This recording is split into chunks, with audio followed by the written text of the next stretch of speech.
Nama saya Arya, saya seorang pekerja kontraktor di sebuah perusahaan ternama di Jakarta. Cerita ini bermulai saat perusahaan tempat saya bekerja mendapat proyek besar membangun villa dan resort di daerah Kalimantan Utara. Sebelum proyek dimulai, saya ditugaskan untuk mengecek kondisi lahan di sana. Ternyata lokasinya cukup jauh dari pusat kota, dan di lokasi tersebut ada sebuah pohon besar, yang owner minta agar pohon tersebut ditebang, karena menurut ahli spiritualnya, pohon tersebut mengeluarkan aura negatif, dan bisa mempengaruhi bisnis resortnya. Setelah survei awal selesai, dan perusahaan pun menyanggupi semua permintaan owner, termasuk menebang pohon besar tersebut, kami pun dari tim survei kembali ke Jakarta. Ketika proyek akan dimulai, terjadi penolakan dari warga setempat, mereka menolak pembangunan resort di area tersebut, apalagi sampai harus menebang pohon besar yang ada di sana, karena menurut kepercayaan mereka, itu bisa mengundang bahaya atau bencana. Pada tahap awal proyek, banyak pekerja yang tiba-tiba sakit, terkena penyakit malaria, sehingga membuat proyek sedikit terhambat. Manajer proyek tersebut, yang bernama Pak Rusdi, meminta agar perusahaan kami memfasilitasi ritual semacam doa bersama sebelum proyek dilanjutkan, karena menurut dia, jika di awal sudah ada hambatan, ini pertanda yang kurang baik untuk kedepannya. Tapi permintaan Pak Rusdi tersebut tidak disetujui oleh pihak owner maupun dari pihak perusahaan, karena menurut mereka, wajar jika ada yang terkena malaria, karena lokasi tersebut berada di dekat hutan. Akhirnya, perusahaan hanya menyiapkan lotion anti nyamuk untuk para pekerja di sana. Sampai akhirnya, ada laporan bahwa beberapa pekerja mengalami kesulitan ketika akan menebang pohon besar tersebut. Semua laporan disampaikan Pak Rusdi melalui telepon, karena tidak ada perwakilan dari perusahaan yang berada di sana. Memang sudah jadi rahasia gelap perusahaan, bahwa tidak ada perwakilan dari perusahaan yang berada di lokasi ketika awal proyek dimulai, karena biasanya akan ada orang yang ditumbalkan, agar proyek bisa berjalan dengan lancar. Jadi semua laporan Pak Rusdi, tentang apa yang sedang terjadi di sana, mulai dari banyak pekerja yang sakit, sampai ada pekerja yang kesurupan, itu semua memang proses penumbalan yang dilakukan perusahaan ini. Sebulan kemudian, Pak Rusdi melaporkan, bahwa ada 3 pekerja yang meninggal karena malaria. Itu pertanda proses penumbalan telah selesai, dan saya bersama tim mulai ditugaskan untuk kembali ke lokasi proyek tersebut. Ketika sampai di sana, lahan sudah dibersihkan, dan siap untuk mulai pembangunan, tetapi pohon besar itu masih belum ditebang. Pak Rusdi menjelaskan, bahwa setiap kali pekerja mau menebang pohon itu, pekerja akan kesurupan, sehingga tidak ada pekerja yang berhasil menebang pohon itu. Tapi pimpinan perusahaan yang bernama Pak Surya menegaskan, bahwa pohon itu harus segera ditebang, karena itu permintaan dari pihak owner.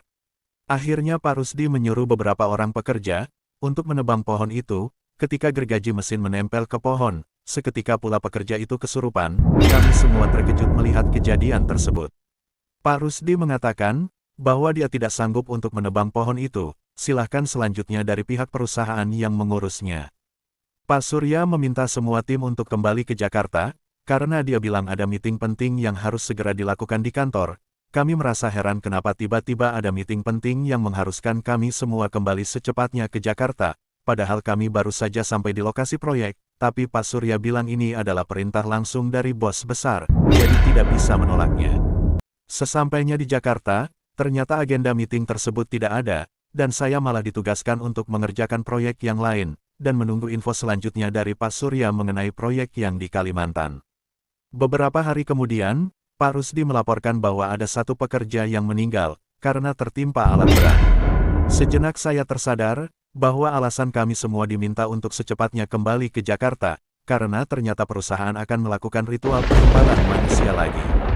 Setelah mendapat laporan dari Pak Rusdi, saya dan tim ditugaskan lagi untuk melanjutkan proyek di Kalimantan. Memang sudah seperti template perusahaan, ketika ada laporan kecelakaan kerja, bahkan sampai ada pekerja yang meninggal, baru perusahaan akan mengirimkan karyawannya untuk pergi ke lokasi proyek. Sebenarnya kejadian seperti ini sudah sering terjadi di perusahaan ini, tapi kami sebagai karyawan tidak pernah membahasnya, karena seperti tabu untuk dibicarakan.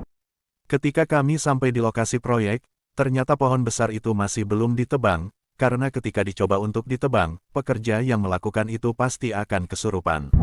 Saya melihat Pak Surya menelepon bos besar perusahaan untuk melaporkan kejadian tersebut. Terdengar jelas suara di telepon, bos besar marah dengan mengatakan, kita sudah kasih 4 orang tumbal, pokoknya kamu harus cari cara supaya pohon besar itu bisa ditebang. Pak Surya menggenggam erat handphone yang dia pakai, dengan muka yang sangat kesal, dia pergi meninggalkan area proyek tersebut. Pak Surya pergi menemui seorang dukun sakti, yang biasa dipanggil Kungkung. Dia meminta tolong mengenai masalah pohon besar yang tidak bisa ditebang tersebut. Ketika Kungkung tiba di lokasi proyek, matanya langsung tertuju ke arah pohon besar tersebut.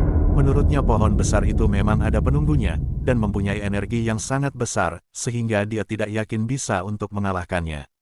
Tetapi Pak Surya memohon dengan sangat, agar pohon itu bisa ditebang. Akhirnya Kungkung menyanggupinya dengan syarat semua orang yang ada di sana harus membantunya, yaitu dengan cara puasa putih hanya makan nasi putih dan minum air putih, selama 41 hari. Namun syarat itu ditolak oleh para pekerja, karena mereka merasa keberatan jika harus bekerja sambil berpuasa selama 41 hari. Akhirnya pihak perusahaan memberikan uang tambahan untuk para pekerja supaya melakukan hal tersebut.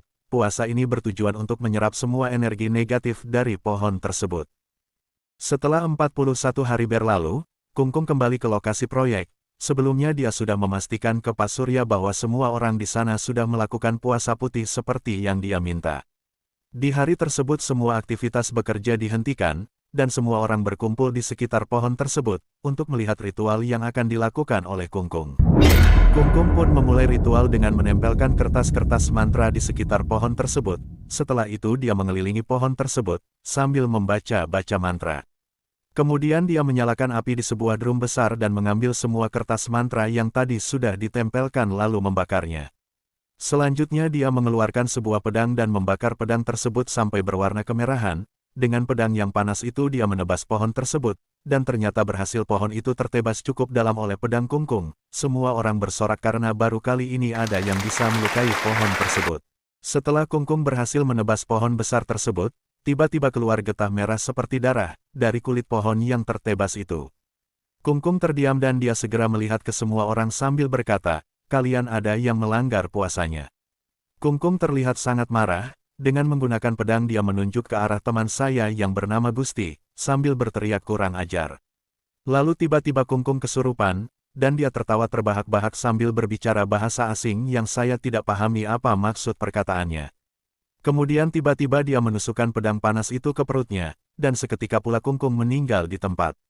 Semua orang terkejut melihat kejadian tersebut. Akhirnya area proyek ditutup sementara dan diberi polis lain selama penyidikan dari kepolisian. Pihak perusahaan sampai mengeluarkan uang banyak agar kejadian tersebut tidak menyebar ke publik dan media. Bos besar perusahaan pun datang untuk menindaklanjuti kejadian tersebut. Pak Surya menjelaskan ke bos besar, bahwa setelah Kungkung menunjuk ke arah Gusti, dia kesurupan dan berbicara bahasa asing, sampai akhirnya menusukkan pedang panas itu ke tubuhnya sendiri. Ternyata Gusti telah melanggar ritual puasa tersebut, dia minum obat karena sakit maknya kambuh. Dengan kejadian tersebut Gusti dipecat dari perusahaan. Karena akibat perbuatannya itu, ritual puasa yang Kungkung lakukan menjadi gagal, bahkan sampai merenggut korban jiwa yaitu nyawa Kungkung sendiri. Pak Rusdi menjelaskan sepertinya ketika Kungkung kesurupan dia berbicara bahasa Jepang. Kebetulan Pak Rusdi paham dengan beberapa kata yang dikatakan oleh Kungkung, yang artinya adalah, "Kalian manusia rendah, beraninya kalian mengusik wilayah ini. Tanah ini sudah dikutuk. Sampai kapanpun kalian tidak akan bisa merubahnya. Dukun ini tidak akan bisa melawanku. Lihat aku buat dia mati." Itulah dimana ketika Kungkung menusukkan pedang panas itu ke tubuhnya sendiri. Setelah 1 bulan berlalu, pihak kepolisian menetapkan bahwa kejadian ini murni kasus bunuh diri, dan Kungkung dinyatakan mengalami gangguan kejiwaan, karena banyak saksi mata yang melihat langsung Kungkung menusukkan pedang ke tubuhnya sendiri, dan meninggal di tempat. Karena perizinan proyek tersebut lengkap dan juga resmi, akhirnya pihak kepolisian mengizinkan proyek tersebut untuk dilanjutkan, dan kami kembali ke lokasi proyek tersebut. Ketika sampai di lokasi proyek, ternyata owner juga berada di sana. Dia datang bersama ahli spiritualnya yang dipanggil Master. Master mengatakan cara yang kami lakukan itu salah. Energi dari pohon tersebut sangat besar. Jika langsung ditebang seperti itu, akan berdampak negatif pada orang yang menebangnya. Dia menyarankan agar pohon tersebut disiram racun herbisida saja. Nanti dengan berjalannya waktu pasti pohon itu akan mati. Setelah menyiapkan beberapa galon racun herbisida, para pekerja beramai-ramai mulai menyiramkan racun herbisida ke area sekitar pohon besar tersebut, dan ternyata berhasil. Pohon besar tersebut bisa disiram racun herbisida, tetapi ketika mereka sedang melakukan hal tersebut, tiba-tiba ada pekerja yang menyiramkan racun herbisida ke tubuhnya sendiri. Ternyata pekerja itu kesurupan. Pada saat akan ditolong oleh pekerja yang lain, pekerja yang menolongnya pun ikut kesurupan, dan akhirnya terjadilah kesurupan masal. Kami semua kaget melihat kejadian tersebut, dan tanpa disadari, ternyata tiba-tiba Master berjalan dengan tatapan kosong, lalu dia bersujud di depan pohon besar tersebut. Ternyata Master juga kesurupan. Serentak semua orang panik, dan berlomba-lomba untuk pergi meninggalkan area proyek tersebut. Ketika kami sampai di desa terdekat, Pak Surya segera meminta bantuan ke warga di sana, tetapi ketika mereka tahu bahwa kejadian tersebut berada di area sekitar pohon besar tersebut, mereka semua menolak untuk pergi ke sana. Warga sudah pernah memperingatkan, jangan membangun proyek di sekitar pohon besar tersebut, tetapi pihak perusahaan pada saat itu tidak mau mendengarkan peringatan dari para warga. Warga bercerita bahwa, dulu juga ada yang mencoba menebang pohon besar tersebut, tetapi orang itu tiba-tiba kesurupan, dan menghabisi dirinya sendiri dengan kapak yang dibawanya. Warga di sana mengatakan bahwa ada sosok hantu wanita Jepang berkimono hitam yang menjaga pohon besar tersebut.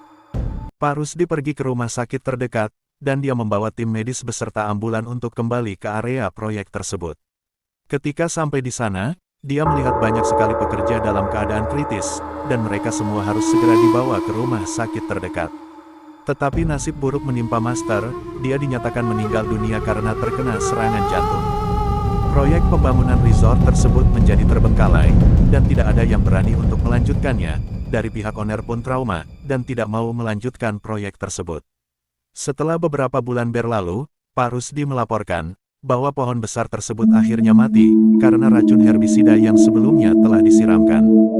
Pak Rusdi meminta izin untuk melanjutkan mencabut pohon besar tersebut, dan pihak perusahaan mengizinkannya, karena memang seharusnya pohon besar itu dihilangkan dari area proyek tersebut. Pak Rusdi penasaran dengan apa yang ada di bawah pohon besar tersebut. Dia meminta tolong kepada 5 pembuka agama, untuk mendampinginya, pada saat proses pengangkatan pohon besar tersebut. Akhirnya pohon besar tersebut berhasil diangkat, dengan bantuan beberapa pekerja, dan doa dari kelima pembuka agama yang ada di sana. Setelah pohon besar tersebut diangkat, ternyata ada sebuah peti mati yang dikubur secara vertikal. Ketika peti mati itu dibuka, terdapat sebuah tengkorak yang memakai kimono berwarna hitam, dan sebuah tusuk konde yang tertancap di rambutnya. Menurut salah satu pembuka agama, ada kutukan yang tertanam di tusuk konde tersebut. Kutukan itu dibuat dari zaman penjajahan Jepang, pada saat Perang Dunia Kedua. Menurut ceritanya, memang tentara Jepang selalu melakukan ritual semacam ini di setiap negara jajahannya. Mereka tidak akan rela melepaskan negara jajahannya begitu saja. Mereka akan mengutuk tanah bekas jajahannya tersebut, agar tanah tersebut menjadi hancur. Orang-orang di sana akan terpecah belah, tidak harmonis, dan selalu berselisih tegang. Itulah mengapa negara Indonesia dan Malaysia selalu berselisih. Mungkin bisa jadi penyebabnya adalah pasak kutukan tersebut. Karena menurut kabar, pasak kutukan tersebut ditemukan juga di negara Korea, yang merupakan salah satu negara bekas jajahan Jepang, tepatnya di sekitar perbatasan antara Korea Selatan dan Korea Utara. Mungkin pasak kutukan ini juga ada di negara-negara bekas jajahan Jepang yang lainnya.